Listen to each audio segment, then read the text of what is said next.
कुल मिला के जो संकेत आ रहे हैं वो बहुत चुनौतीपूर्ण हैं, लेकिन इन चुनौतियों का मुकाबला करने में मोदी सरकार सक्षम भी दिखाई देती है। डॉक्टर मोहम्मद अमीन, आपने बहुत लंबे समय तक विदेशों में काम किया है भारत के लिए, और भारत की व्यवस्था भी आप बहुत बेहतर समझते हैं। तो जिस तरह से संबंध है, एस जयशंकर साहब पहुंच गए हैं, अभी उन्होंने जो डिनर था उसमें अंबानी परिवार से मुलाकात की है। ये जो रिश्तों की शुरुआत हुई है, आपको लगता है, और क्वाड सम्मेलन भी होने वाला है इस साल हमारे देश में, आपको लगता है इस जहां से हम जा रहे हैं रास्ते कुछ बन जाएंगे? नहीं, देखिए जहाँ तक सवाल है कि पिछले ट्रम्प का जो टेन्योर था, उसमें हमारे देश के प्रधानमंत्री के अच्छे टर्म से दो राय नहीं है। क्योंकि उन्होंने दिखाया हाउडी मोदी, और वहाँ ट्रम्प का भी किया उन्होंने प्रचार, और उनके अच्छे रिश्ते रहे, आना-जाना रहा, सभी बातें थी।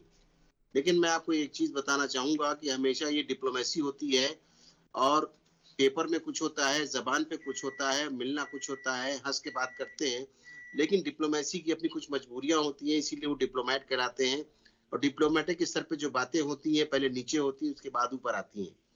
तो जो पहला ट्रम्प था, उसमें बहुत सी कुछ गलतियाँ की थी, ट्रम्प ने भी उसको महसूस किया और माना, जिसकी वजह से वो इलेक्शन हारे थे और अपनी साख खो दी थी।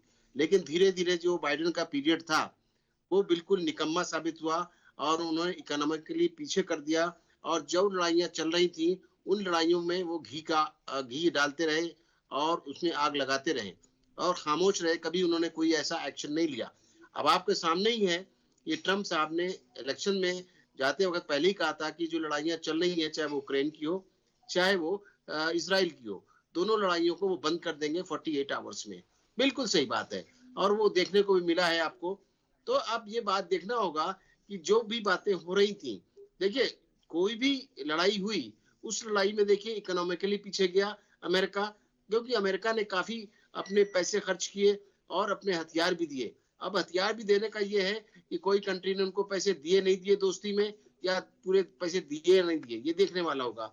हज़ारों टन बम मारे गए हैं, यहाँ पर ईरान के भी यही हाल है, और यही हाल आपकी फ़िलिस्तीन के अंदर देखा गया। आज आप देखिए कि कंट्री के अंदर कितना पीसफुल है, कि वो शपथ लेने जा रहे हैं, कितना पीसफुली होगा। और इसका जो है ऊपर वाला भी देखता है, ईश्वर भी देखता है इस बात को, कि देखिए कि लोगों का, गरीब लोगों का और मासूम लोगों का जो नरसंहार है, किसी भी कंट्री में, चाहे यूक्रेन में हो, चाहे रशिया में हो, चाहे फ़िलिस्तीन में हो या इज़राइल में हो, कहीं नहीं होना चाहिए। हर लोगों ने उसका, पूरी दुनिया ने वेलकम किया है।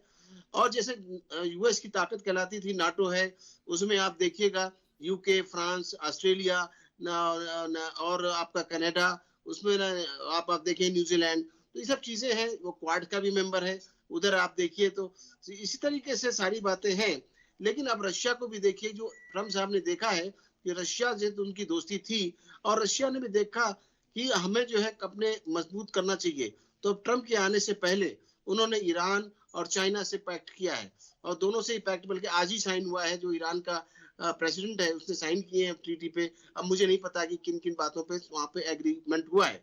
अब आप देखेंगे, चूंकि ट्रम्प साहब इसलिए नाराज थे, देखिए जहां तक सवाल है, दुनिया में ये अभी बात चल रही है, हमारे इंडिया में खासतौर से ये कहा जा रहा है कि हमारे देश के प्रधानमंत्री नरेंद्र मोदी को नहीं बुलाया। देखिए साहब, नहीं बुलाने का तुक नहीं होता है, ये एक डिप्लोमेटिक स्तर है। और इससे एक चीज बता दूं, वो एक देश के, यूएस के राष्ट्रपति हैं, जिनका नाम है ट्रम्प, यूएस के राष्ट्रपति हैं। उन्हें पूरी दुनिया में देश के राष्ट्रपति को अपने लेवल से, ये एक प्रोटोकॉल है कि अपने लेवल के राष्ट्राध्यक्ष को ही बुलाएंगे, और उसमें हमारे तरफ से जो गए हैं, वो हमारे देश के विदेश मंत्री गए नॉमिनेट होके, हमारी राष्ट्रपति नहीं गई है। मुझे पूरा यकीन है कि वो राष्ट्रपति को बुलाया गया होगा, लेकिन वो जब डिप्लोमेटिक बात चली होगी, तो उन्होंने कहा होगा कि हम नहीं जाएंगे, आपको, हम आपको नॉमिनेट करते हैं। तो या तो राष्ट्रपति जाता है या अपने नॉमिनेशन पे भेजता है। बिल्कुल। तो राष्ट्रपति की नॉमिनेशन पे हमारे प्रधानमंत्री नहीं जा सकते, उनका स्तर अलग है और ऊंचा है, और हर मामले में ऊंचा है, ऐसा नहीं है। और उनकी जो, जहां तक दोस्ती का सवाल है, वो अपनी जगह, प्रोटोकॉल अपनी जगह है, इसको अदरवाइज न लिया